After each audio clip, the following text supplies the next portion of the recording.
Hello mga mare! Welcome to my mini vlog! Liga na, tara!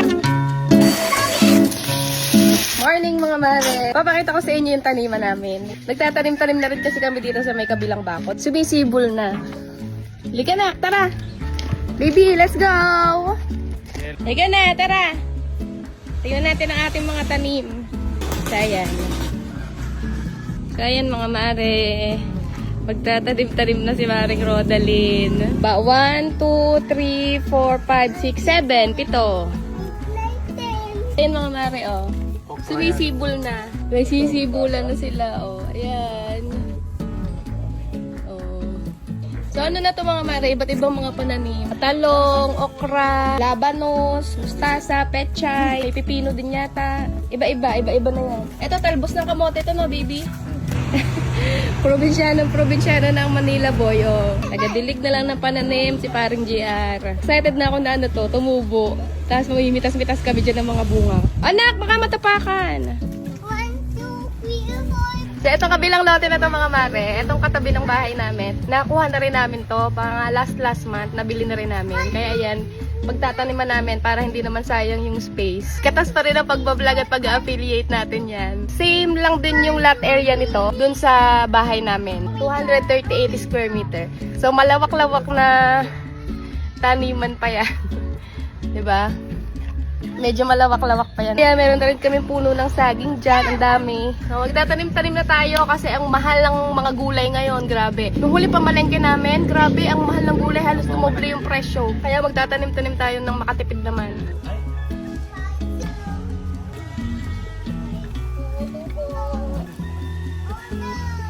So ayan mga mare.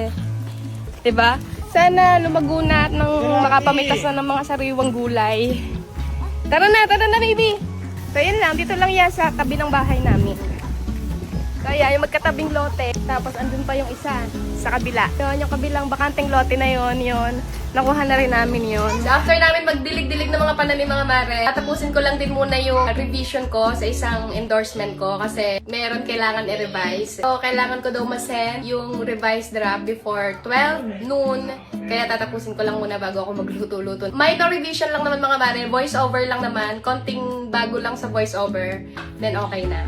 10 times cleaner na kasi to versus other brand. Illness causing germs and odor causing bacteria. 10 times cleaner na kasi 99.9%. Okay. So okay na mga mare, na-send ko na. Pagliligpit-ligpit naman tayo ng bahay and then magluluto ng tanghalian. Let's go! Hi ka muna. Hi mga mare! Kita ang puwet mo! Asa kayo?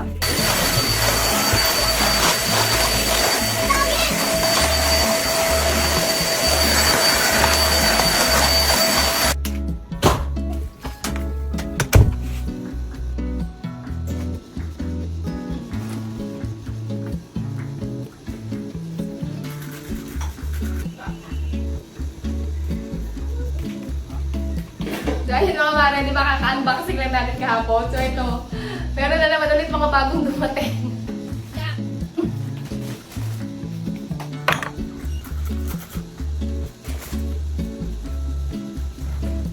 Sa mga timputi-tim kahoy, yung mga maraming mga furniture sa bahay, maraming kahoy-kahoy. Maganda yung gumamit din kayo ng ganitong dehumidifier.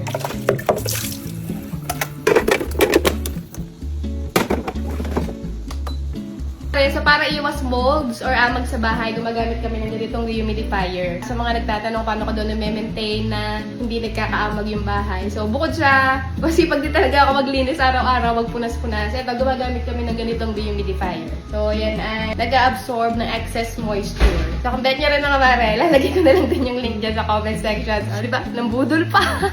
So ayun mga mare, tapos na tayo maglinis. Hindi na ako magwawalis tsaka magmamop ng sahig. Kasi nakapag-mop na kanina si Ate Emmy.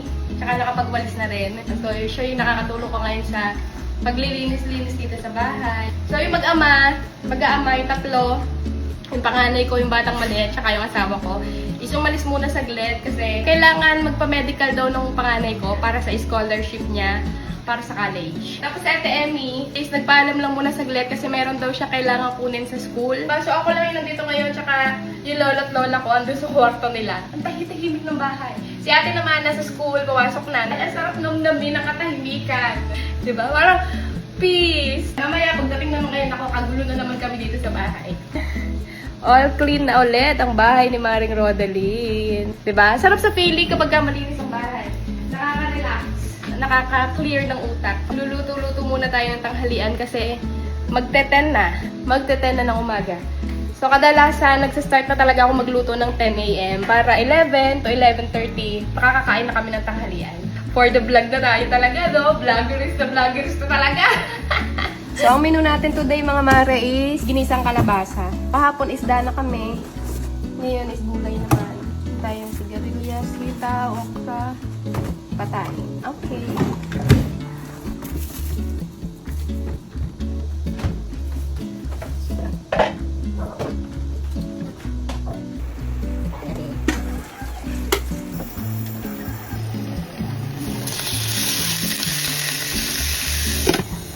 Habang nagluluto-luto tayo dito, maghuhugas na rin tayo ng pinggan. Ganyan tayo mga nanay, multitasking lagi.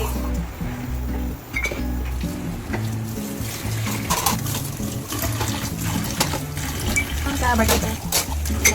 Ay, quality. Magado siya dito. May at tayo na may kasama ng...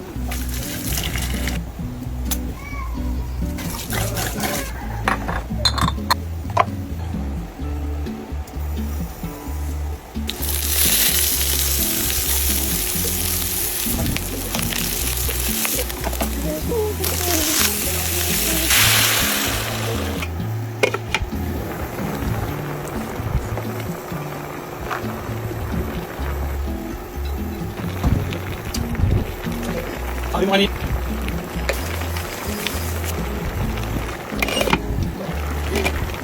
May bakuka namin. Okay na to!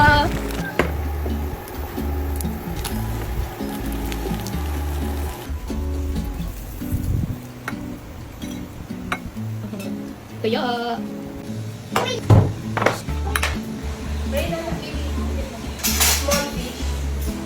So, kumain na yung batang maliit, kaya magpapakuan-pakuan na lang siya. Kain tayo, mga mare! Kain! Gulay-gulay, papahaba ng buhay. Mga mare, magtataas na ako ng paa, ha? Kasi sarap talaga kumain pag nakataas ang paa. Pag di ka pinayagan niya. Ito, favorite ko tong gulay na to. Sigarilyas. Nakatsyempo kami sa palengke nung namalengke kami. Last one na lang siya. Buti inabot pa namin. Yung bata ko nagpapapako. Huli! Nagpapapak. Kaya ito din yung na-miss ko mga Mario, yung patani. Alam niyo sa Maynila, never ako nakabili ng ganito. Bihirang-bihira ako makakabili ng ganyan. Sarap. Tagpatani na yata ngayon eh. Tanggalin mo muna yung buto bago kainin. Okay na? Buto ba? Ah, may buto pa. Okay na? Okay na? O, eat na.